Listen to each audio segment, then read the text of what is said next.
Ito mga boss, meron po tayong gagawin ngayon. First customer, overhaul, Aerox version 1. Ito mga boss ay nagbabawas na rin ng langis, kaya pina-refresh na po ng customer.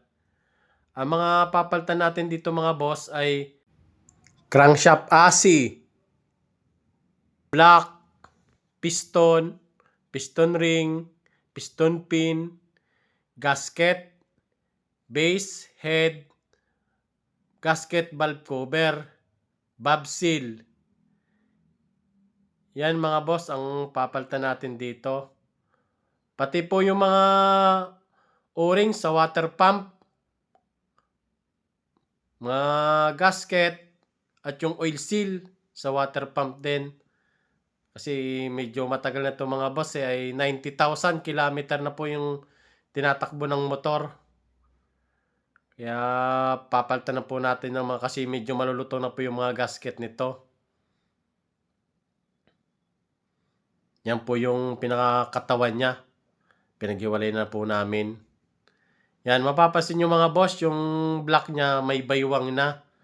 Kaya nagbabawas na po ng langis. Sa kabila naman po ay linis gilid. Papalitan natin ng pump belt, bola, slider. Yan, PCX 160 po mga boss. Po, PCX 160. Sa kabila naman po, ganun din, linis gilid, slider, ang papalitan lang, click 125 version 3. Ito naman po ay change oil lang, kasi importante rin po itong change oil. Click 125 version 3, change oil, gear oil. Dapat po pag nag-change oil tayo every 1.5, bago yung gear oil naman po every 3,000. Ito naman pong isa ay palit battery. Kasi mahina na po yung battery. BIT F5 version 2. Kasi hindi na po siya nakakapag-post start.